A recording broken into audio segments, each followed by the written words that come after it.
Hello my YouTube family, कैसे हैं आप सब लोग। Welcome my YouTube channel voice of Nilofar. तो चलिए आज की कहानी शुरू करते हैं। घुटनों के असहनीय दर्द के चलते मेरे लिए खड़ा होना मुश्किल हो रहा था, किंतु मजबूरी थी। इस अनजान जगह पर मुझे दूर दूर तक कोई सहारा नज़र नहीं आ रहा था। विराट को परसों ज़बरदस्त हार्ट अटैक पड़ा था और देहरादून में उचित व्यवस्था न होने के कारण वहां के डॉक्टरों की सलाह से विराट को दिल्ली के एक बड़े अस्पताल में लाना पड़ा। हालांकि विराट की तबीयत खराब होने की खबर बच्चों को कर दी थी, लेकिन उनकी सुध लेने कोई नहीं आया। यह सोचकर मेरी आंखें भर आई कि क्या इसी दिन के लिए लोग औलाद चाहते हैं। दर्द असहनीय होता जा रहा था। चक्कर सा आने लगा कि अचानक किसी ने आकर थाम लिया और अधिकार के साथ बोला, आप हटिए यहाँ से, मैं पैसे जमा करवा दूंगा। आवाज़ सुनकर मैंने चौंक कर ऊपर देखा तो मेरी निगाहें जम सी गई। तुम यहाँ कैसे पहुँचे? मैंने तो कांपते स्वर में पूछा। कैसे भी आप? पर आपने तो नहीं बताया ना। हमेशा की तरह मुझे गैर ही समझा ना। उस स्वर में शिकायत थी। खैर छोड़िए, आप बाबा के पास जाइए, मैं पैसे जमा करवाकर और डॉक्टर से बात करके अभी आता हूँ, वह बोला। मैं धीरे धीरे चलती हुई विराट के कमरे तक पहुँच गई। वहाँ आंखें मूंदे लेटे थे। मैं धीरे से पास रखे स्टूल पर बैठ गई। बुद्धि शून्य हुई जा रही थी। थोड़ी देर में भी वह कमरे में आया और विराट के पैर छूने लगा। विराट ने जैसे ही आंखें खोली और उसे सामने देखा तो खिल उठे और अपनी दोनों बाहें फैला दी तो वह छोटे बच्चे की तरह सुबकता हुआ उन बाहों में सिमट गया। थोड़ी देर बाद सिर उठाकर बोला, मैं आपसे बहुत नाराज़ हूँ बाबा, आपने भी मुझे पराया कर दिया। 2 दिन से घर पर घंटी बज रही थी, कोई फ़ोन नहीं उठा रहा था, सो मुझसे रहा नहीं गया और मैं घर पहुँचा तो पड़ोसियों से पता चला कि आप बीमार हैं और मैं यहाँ चला आया। बाबा आप इतने बीमार रहे, लेकिन मुझे कभी नहीं बताया तक नहीं। क्या मेरा इतना हक भी आप पर नहीं है? बोलो ना बाबा। वह लगातार प्रश्न करता रहा और विराट मुस्कुराते रहे। उसने कहा, आप बिल्कुल चिंता ना करना बाबा, अब मैं सब संभाल लूँगा। विराट काफ़ी निश्चित लग रहे थे। मन ही मन मुझे भी उसके आने से काफ़ी खुशी हो रही थी। फिर वह मेरी तरफ मुड़ा और बोला, बाहर मेरा अर्दली खड़ा है, आप उसके साथ मेरे गेस्ट हाउस पर चली जाइए। आप भी थक गई होंगी, थोड़ा आराम कर लीजिए। बाबा की आप बिल्कुल चिंता ना करें, मैं इनका पूरा ख्याल रखूँगा, उसने कहा। और मैंने शायद जीवन में पहली बार उसकी किसी बात की अवहेलना नहीं की। सिर झुकाकर अपनी मौन स्वीकृति दे दी। बाहर आकर उसने अपने अर्दली को कुछ निर्देश दिए। मैं उसकी जीप में चुपचाप बैठकर उसके गेस्ट हाउस पहुंच गई। नहा धोकर जब मैं लॉन में आकर बैठी तो अर्दली चाय और बिस्किट ले आया। चाय पीकर थोड़ी राहत महसूस हुई। अंदर आकर मैंने कमरा बंद कर लिया और सोने का उपक्रम करने लगी, किंतु नींद मेरी आंखों से कोसों दूर थी। बीता समय मानस पलट कर उजागर होने लगा। जब मेरी शादी विराट से हुई थी तो वह वकालत में अपनी जगह बनाने की कोशिश कर रहे थे। वैसे मेरे ससुर जी एक कामयाब वकील थे। धीरे धीरे विराट भी वकालत के पेशे में पैर जमाने लगे। इनका भी गिनती नामी वकीलों में की जाने लगी। हमारे 2 बेटे हुए, जिन्हें हमने बड़े लाड़ प्यार से पाला। कुछ समय बाद ससुर जी की मृत्यु हो गई तो उनके एक बहुत पुराने मुंशी जी को विराट ने अपने साथ रख लिया। मुंशी जी की विश्वसनीयता और कर्मठता के कारण विराट उन पर बहुत निर्भर हो गए। एक दिन अचानक मुंशी जी घबराए हुए आए और एक हफ्ते की छुट्टी मांगने लगे। विराट के पूछने पर उन्होंने बताया कि उनका गांव भूकंप की चपेट में आ गया है और वह अपने परिवार के लिए चिंतित थे। तब पहली बार मैंने जाना कि मुंशी जी का अपना परिवार भी है।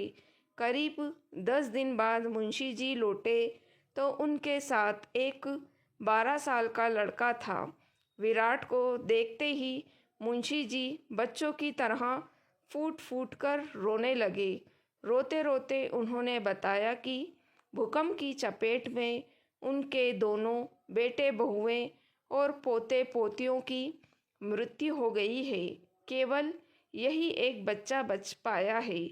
चूंकि गांव में अपना कोई बचा नहीं है, इसलिए अपने साथ छोटे पोते को साथ लेता आया हूँ। विराट एक इंसान नरम दिल सो मुंशी जी को संवता देते हुए बोले, घबराइए मत मुंशी जी, होनी को तो कोई टाल नहीं सकता। हम सब आपके दुख में आपके साथ हैं। फिर बच्चों की ओर देखकर विराट बोले, क्या नाम है बेटा? जी अमर, अमरदीप। वह बच्चा हकलाते हुए बोला, अरे वाह, बड़ा अच्छा नाम है। पढ़ते हो? उसने सिर हिलाकर हाँ कहा। कौन सी क्लास में? विराट ने पूछा। जी 5वीं में। अमर बोला, साहब आप इसका दाखिला सेंट्रल स्कूल में करवा दीजिए। थोड़ा पढ़ लिख जाएगा तो कमा खा लेगा। मेरा क्या भरोसा? मुंशी जी लाचारी से बोले। क्यों नहीं मुंशी जी, पर सेंट्रल स्कूल में क्यों? मैं इसका दाखिला वरुण के स्कूल में करवा दूंगा। विराट की दरिया दिली दिखाई। और आप अमर की चिंता ना करें, इसकी पढ़ाई का सारा खर्चा मेरे जिम्मे होगा। हालांकि मुझे यह बात नागवार लगी, किंतु मैं चुप रही। बाद में विरोध जताने पर विराट मुझे समझाते हुए बोले, क्या फर्क पड़ता है सुमी, अनाथ बच्चा है, पढ़ लिख जाएगा तो तुम्हें दुआ देगा। नहीं चाहिए मुझे दुआ, मैं खींच कर बोली। आप इसे सरकारी में ही भर्ती करवा दें, वहाँ किताबें और यूनिफॉर्म भी मुफ्त में मिल जाएगी। इसकी फीस भरकर और साल में एक बार कापी किताबों और यूनिफॉर्म पर खर्चा करके तुम्हारा खजाना खाली हो जाएगा क्या? ना विराट व्यंग्यात्मक मुस्कुराहट से बोले तो मैं कुड़ गई। मुझे यह कतई गवारा न था कि मेरे नौकर का बच्चा मेरे बच्चों की बराबरी में पड़े। विराट के अपने मन की मनमानी और अमर का दाखिला मेरे बच्चों के स्कूल में ही हो गया और वह भी मेरे बच्चों के साथ गाड़ी में स्कूल आता जाता था। मुंशी जी अपने परिवार के सदमे से टूट गए थे, अतः 6 महीने के भीतर ही उनकी भी मृत्यु हो गई। विराट अमर को घर ले आया। उस दिन मैंने विराट से खूब लड़ाई की, किंतु वह यही तर्क देते रहे कि मुंशी जी उनके पुराने वफादार मुलाजिम थे, अतः उनके पोते के प्रति उनका नैतिक कर्तव्य बनता है। मेरे तर्क वितर्क का विराट पर कोई असर नहीं पड़ा, बल्कि अब वह अमर पर ज़्यादा ध्यान देने लगे। उसकी पढ़ाई, उसका खाना पीना, उसके कपड़े आदि का खास ध्यान रखते। हालांकि अमर अपनी पढ़ाई के साथ साथ मेरे कामों में भी मदद करता, बाजार के भी काम कर देता। जिस समय मेरे बच्चे कंप्यूटर गेम खेल रहे होते, वह उनका होमवर्क भी कर देता। फिर भी मेरी नाराज़गी कम ना होती। मेरे बच्चे भी जब तक उसे जलील करते रहते, किंतु वह उफ तक नहीं करता।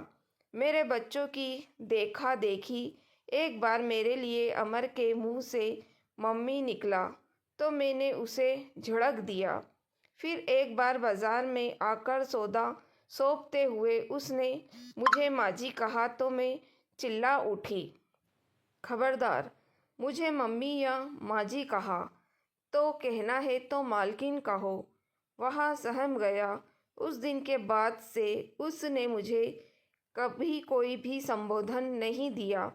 अमर पढ़ाई में बहुत होशियार था। अपनी कक्षा में वह हमेशा प्रथम आता था। इस से विराट बहुत खुश होते थे। 12वीं की परीक्षा समाप्त होने पर एक दिन विराट बोले, मैं सोचता हूँ अमर को पीएमटी की परीक्षा में बिठाऊं। और विराट अभी बात पूरी भी ना कह पाए थे कि मेरे सब्र का बांध टूट गया और उस दिन मेरे क्रोध की भी सीमा ना रही। बस कीजिए, अब क्या इस ढोल को सारी जिंदगी मुझे बजाते रहना पड़ेगा? डॉक्टरी की पढ़ाई 5-6 साल से कम नहीं होगी और खर्चा बेतहाशा। मैंने क्या इसका ठेका उठाया है जो अपने बच्चों के हिस्से का पैसा भी इस पर खर्च करूंगी।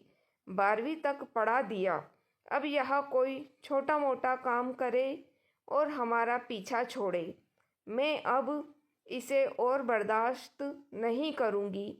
मैंने गुस्से में यह भी ना सोचा कि कहीं अमर ने यह सब सुन लिया तो, और शायद उसने मेरी बातें सुन ली थी। मेरा रोम रोम आपका सदा आभारी रहेगा, अमर रोते हुए बोला।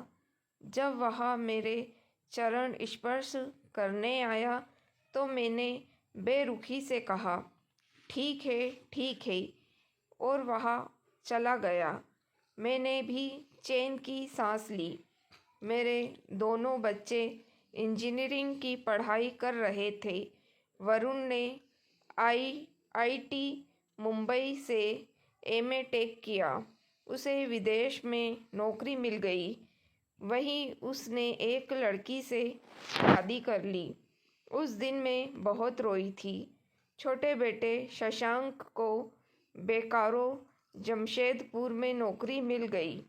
उसने भी एक विजेतिया लड़की से प्रेम विवाह किया जिसने कभी हमें अपना नहीं माना। अमर के पत्र लगातार विराट के पास आते रहते। ट्रेनिंग पूरी करके उसने लेफ्टिनेंट के पद पर नियुक्ति हुई। एक बार हमसे मिलने के लिए अमर 2 दिन के लिए आया था, किंतु मेरा व्यवहार उसके प्रति रूखा ही रहा। हाँ, उन 2 दिनों में मैंने विराट को कहे कहे लगाते देखा। फिर विराट को पक्षाघात हुआ तो मैंने दोनों बच्चों को खबर दी। वे आए भी, लेकिन किसी ने भी हमें अपने साथ रखने की बात नहीं की और ना ही कोई पैसे से मदद की। उल्टे दोनों बेटे नसीहत देने लगे कि हम अपना बंगला बेच दें और एक छोटा सा फ्लैट ले लें। पहली बार मुझे अपनी कोख पर अफसोस हुआ और एक पल को अमर की याद भी आई, किंतु मेरा अहम आड़े आ गया। कभी कभी अमर का फ़ोन आता तो मैं टाल देती। विराट की बीमारी पर काफ़ी पैसा लगा, आमदनी रही नहीं, फिर खर्चे ही खर्चे। रोज़ रोज़ पानी उलीचने से तो कुएं भी खाली हो जाते हैं, तो हमारे बैंक में जमा पैसे का क्या। हार कर अपना बंगला मुझे बेचना पड़ा। देहरादून में मैं पुश्तैनी टूटा फूटा घर था, उसी की मरम्मत करवा कर हम वहाँ रहने के लिए आ गए। मैंने गुस्से के मारे अपने बेटे को खबर भी नहीं दी। हाँ, विराट को बहुत आग्रह पर 2 लाइनें अमर को लिख दी, जिसमें अपना नया पता व टेलीफोन नंबर था। पत्र मिलते ही अमर देहरादून आया। अब वह कैप्टन बन चुका था। सारी बात पता चलने पर उसने अपने साथ चलने के लिए बहुत जिद की, लेकिन विराट ने उसे समझा बुझाकर वापस भेज दिया। अमर नियमित रूप से पत्र भेजता रहता। हालांकि वह पैसे से भी मदद करना चाहता था, लेकिन मेरे अहम को यह गवारा न था। अमर की शादी का निमंत्रण आया तो मैंने कार्ड छिपा दिया। किसी कर्नल की बेटी से उसकी शादी हो रही थी। उसका फ़ोन भी आया तो मैंने विराट को नहीं बताया। फिर एक दिन वह अपनी पत्नी को लेकर ही देहरादून आ गया। हालांकि बड़ी प्यारी और संस्कारी लड़की थी, लेकिन मैं उन लोगों से खिंची खिंची ही रही। उनके जाने पर विराट ने मुझसे झगड़ा किया कि मैंने शादी के बारे में क्यों नहीं बताया। अब विराट कुछ चुप चुप से रहने लगे थे। एक तो अपनी अपंगता के कारण, दूसरे बच्चों की बेरुखी से वह आशाहीन से हो गए थे। शायद इसी कारण उन्हें यह अटैक पड़ा था। मैंने घबराहट में दोनों बच्चों को फ़ोन पर सूचना दी तो दोनों ने ही आने से अपनी असमर्थता जाहिर की। इस बार चाहते हुए भी मैं अमर को मदद के लिए नहीं बुला पाई। हाँ, दिल्ली आते समय पड़ोसियों को अस्पताल का पता देकर आई थी, एक उम्मीद में। वहाँ वही हुआ। आखिर अमर पहुंच ही गया। अचानक दरवाजे पर हुई दस्तक से मेरी त्रंदा भंग हो गई। दरवाज़ा खोलकर देखा तो सामने नौकर खड़ा था। माँ जी, खाना तैयार है, आप खा लीजिए। अस्पताल का खाना भी मैंने पैक कर दिया है, फिर हम अस्पताल चलेंगे। मैंने जल्दी जल्दी कुछ घोर निवाले और उस अर्दली के साथ अस्पताल पहुंच गई।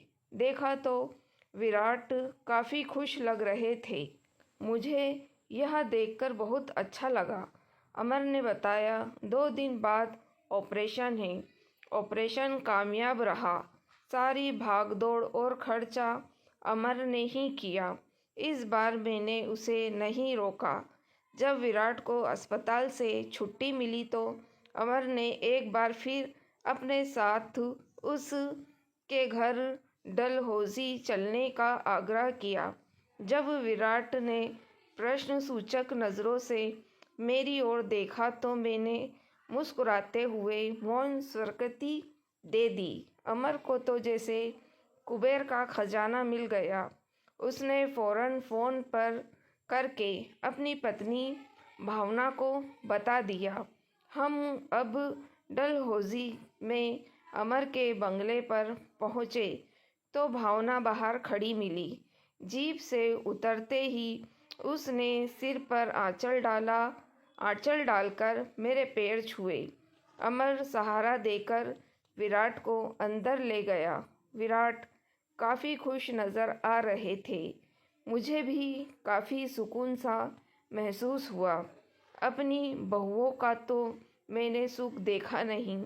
पहली बार सास बनने का एहसास हो रहा था। रात का खाना अमर ने अपने हाथों से अपने बाबूजी को खिलाया। काफ़ी देर तक दोनों गप्पे मारते रहे। भावना बार बार आकर मेरी ज़रूरतों के बारे में पूछ जाती। खाने के बाद जब मैं बिस्तर पर लेटी थी तो अचानक मुझे दरवाजे के बाहर अमर की आवाज़ सुनाई पड़ी। मैंने ध्यान से सुना तो वह भावना को मेरे लिए कॉफ़ी बनाने को कह रहा था। मेरा मन भीग गया। उसे अभी भी याद है कि मैं खाने के बाद कॉफ़ी पीती हूँ। थोड़ी देर में भावना ट्रे में कॉफ़ी का मग लेकर आई। माँ जी, आपकी कॉफ़ी लाई हूँ, साथ में आपका मीठा पान भी है। अमर को याद रहा कि मीठा पान मेरी कमज़ोरी है। विराट को मेरा पान खाना पसंद नहीं था, सो मैं कभी कभार अमर से ही पान मंगवाया करती थी। मैं दृढ़ हो उठी। 2-3 सप्ताह बाद जब विराट की तबीयत में काफ़ी सुधार आ गया तो मैंने अमर से अपने घर जाने की बात कही। अमर उदास हो गया और कहने लगा, क्या आप यहाँ खुश नहीं हैं? क्या आपको कोई तकलीफ़ है? ऐसी बात नहीं है बेटा, मेरे मुंह से अचानक निकल गया। बेटा भी कह रही हैं और बेटे का हक भी नहीं दे रही हैं। अमर भावुक होकर बोला, एक शर्त पर बेटे का हक दे सकती हूँ, यदि तुम मुझे माँ कहो तो। अपनी भावनाओं को मैं रोक नहीं पाई और अपनी दोनों बाहें पसार दी। वह एक मासूम बच्चे की तरह मेरी गोद में समा गया और रोते रोते बोला, माँ, अब मैं आपको और बाबूजी को कहीं नहीं जाने दूंगा। अब आप दोनों मेरे पास ही रहेंगे। बोलो माँ, रहोगी ना? वह लगातार यह पूछता जा रहा था और मैं उसके बालों को सहलाते हुए बोली, अपने बच्चों को छोड़कर कौन माँ बाप अकेले रहना चाहते हैं? हम यहीं रहेंगे अपने बेटे के पास। मैं भावुकता में बोले जा रही थी और मेरी आँखों से गंगा जमुना बह रही थी। थोड़ी देर में तालियां बजने लगी। मैंने नज़र उठाकर देखा तो विराट और भावना ताली बजा रहे थे और हंस रहे थे। उस रात मैंने विराट से कहा, अमर मेरी कोख से क्यों नहीं हुआ? तो वह बोले, इससे क्या फ़र्क पड़ता है तो वह मेरा ही बेटा, मेरा नहीं हमारा बेटा। मैं तुरंत बोली और हम दोनों ठहकर हंस पड़े। तो दोस्तों, कैसी लगी आपको कहानी? लाइक और कमेंट करके ज़रूर बताइएगा। मेरी वीडियो को शेयर करना ना भूलिएगा। मेरे चैनल वॉइस ऑफ नीलोफर को भी सब्सक्राइब ज़रूर कीजिएगा। Thank you for watching.